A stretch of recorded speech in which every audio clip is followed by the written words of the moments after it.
और भगवान राम से हिंदुओं की गहरी आस्था जुड़ी हुई है। लेकिन साथियों, इसी के ठीक विपरीत हमारे बीच कुछ ऐसे भी लोग मौजूद हैं जो प्रभु राम और रामायण को महज एक कल्पना मानकर झुठलाते हैं।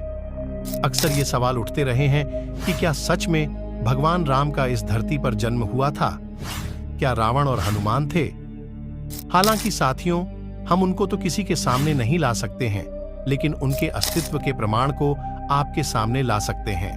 काफी रिसर्च करने के बाद वैज्ञानिक भी इस बात पर सहमत हैं कि रामायण कोई मिथक या कल्पना नहीं है।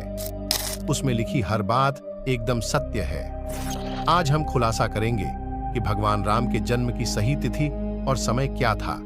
साथ ही यहाँ हम कुछ ऐसे प्रमाण भी पेश करेंगे जो ये बताते हैं कि रामायण में वर्णित घटनाएं वास्तव में घटित हुई थीं। इसलिए वीडियो को बिना स्किप किए अंत तक बने रहे। कहते हैं कि अगर संसार में भगवान राम से कोई बड़ा है तो वो है उनका नाम, क्योंकि प्रभु राम ने सत्य, दया, करुणा, धर्म और मर्यादा के मार्ग पर चलते हुए राज्य किया। इस कारण वह आदर्श पुरुष और मर्यादा पुरुषोत्तम कहलाए। आज भी बड़े बुजुर्गों के बीच यदि संस्कृति और सदाचार की बात होती है तो भगवान राम का ही नाम लिया जाता है। साथियों, आपने रामायण पढ़ी या देखी तो होगी, जिसमें भगवान राम के संपूर्ण जीवन की विस्तार पूर्वक व्याख्या की गई है। लेकिन कुछ अज्ञानी लोग भगवान राम के अस्तित्व पर बड़ा सवाल खड़ा करते हैं, जिनका जवाब आज हम इस वीडियो के माध्यम से देने वाले हैं। जैसा कि हम सभी रामनवमी को भगवान राम के जन्म दिवस के रूप में मनाते हैं, लेकिन अब आपको सिर्फ हिंदू पंचाग के ही भरोसे रहने की जरूरत नहीं। एक साइंटिफिक रिसर्च में श्री राम के जन्म के दिन और समय का पता लगा लिया है। नई रिसर्च से पता चला है कि अयोध्या नरेश श्री राम का जन्म 514 ईसा पूर्व 10 जनवरी को दोपहर 12:05 पर हुआ था। आपको बता दें कि ये कोई मनगढ़ंत या जल्दबाजी में बनाई गई तारीख नहीं है, बल्कि इस कार्य के लिए वैज्ञानिकों की एक टीम का गठन किया गया था। और तो और, इस टीम में पूर्व राष्ट्रपति एपीजे अब्दुल कलाम भी शामिल थे। उन्होंने बताया कि महर्षि वाल्मीकि द्वारा लिखित रामायण में कई प्रमाण दिए गए हैं। उसमें लिखा है कि उस दौरान ग्रहों की क्या स्थिति थी, भौगोलिक दशा कैसे थी। इन सब जानकारी का उल्लेख वाल्मीकि रामायण में किया गया है। ये सुनकर आपके दिमाग में भी ये सवाल उमड़ रहा होगा कि आखिर वाल्मीकि जी ने ये सब जानकारी कैसे प्राप्त की होगी, क्योंकि उस समय ऐसी कोई तकनीक भी मौजूद नहीं थी। आज इतने समय बाद भगवान राम के जन्म की सही तारीख की गणना कैसे की जा सकती है? ऐसा कैसे संभव है? तो मेरे प्यारे साथियों, शायद आप नहीं जानते कि वाल्मीकि जी न केवल उत्कृष्ट रचनाकार थे, बल्कि महान खगोल शास्त्री भी थे। उनके पास ज्ञान का अपार भंडार था। ये सब समझने के लिए चलिए आपको कुछ बताते हैं। दरअसल हमारी धरती घूमने के अलावा वर्क प्रोफेशन करती है, जिसे आप इस वीडियो के माध्यम से समझ सकते हैं। साथियों, ये कोई नॉर्मल रोटेशन नहीं है। वो ऐसे कि इस तरह घूमने के बाद अपने रियल मोड में आने के लिए पृथ्वी को पूरे 26,000 साल लगते हैं, जिसमें पृथ्वी का कांटेक्ट आकाश के अलग अलग हिस्सों, ग्रहों, नक्षत्रों और राशियों से होता है। जैसा कि हमने आपको पहले भी बताया कि महर्षि वाल्मीकि एक बहुत बड़े एस्ट्रोनॉमर थे। यही वजह है कि उन्होंने रामायण में प्रत्येक घटना के साथ उस समय का भौगोलिक वर्णन भी किया है।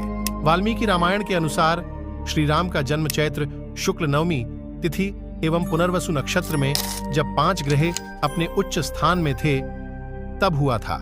इस प्रकार सूर्य मेष में 10 डिग्री, मंगल मकर में 28 डिग्री, बृहस्पति कर्क में 5 डिग्री पर, शुक्र मीन में 27 डिग्री पर एवं शनि तुला राशि में 20 डिग्री पर था। इसका उल्लेख बालकांड 18 श्लोक 8-9 में मिलता है। जब वैज्ञानिकों ने वाल्मीकि द्वारा बताए गए ग्रह नक्षत्रों के आधार पर प्लैनेटेरियम सॉफ्टवेयर अनुसार इसे चेक किया तो वह दंग रह गए।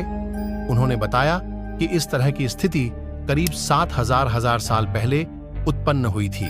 साथियों, इस तरह यह बात को साफ है कि हमारा इतिहास कम से कम 6-7 हजार साल पुराना है। बता दें कि इन तिथियों की गणना 9 आधार पर की जाती है, जिसमें समुद्र का स्तर, ग्रहों की स्थिति, पेड़ पौधों के विवरण और धरती का स्वरूप, इंसान का जेनेटिक, पृथ्वी की उम्र, खुदाई में मिली चीजों का अध्ययन, मनुष्य के अलावा अन्य तमाम चीजों के अध्ययन, मौसम विज्ञान। साथियों, इन 9 बातों को आधार मानकर वैज्ञानिक इस निर्णय पर पहुंचे हैं कि रामायण हमारा इतिहास है और यह कोई कल्पना नहीं है, बल्कि हकीकत है।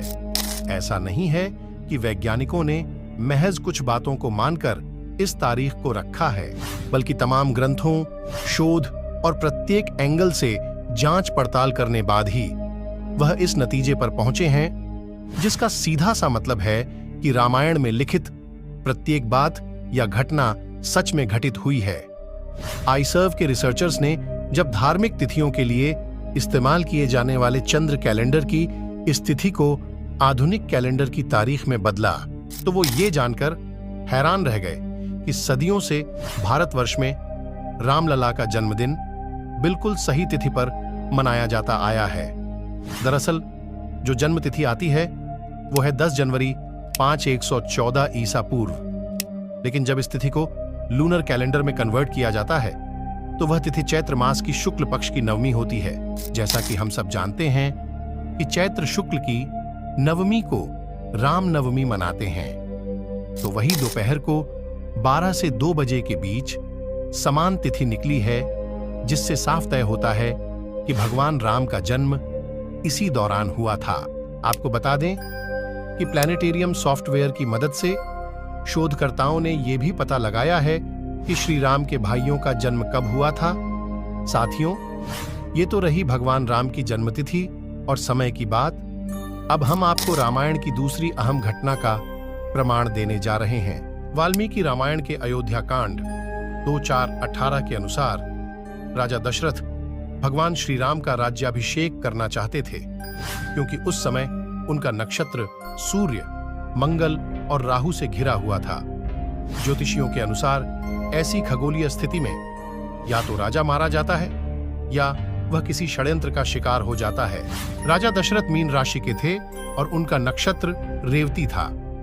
ये सभी तथ्य कंप्यूटर में डाले गए तो पाया कि 5 जनवरी वर्ष 5029 ईसा पूर्व अर्थात 2016 से हिसाब लगाया जाए तो 752 वर्ष पूर्व सूर्य, मंगल और राहु तीनों मीन राशि के रेवती नक्षत्र पर स्थित थे।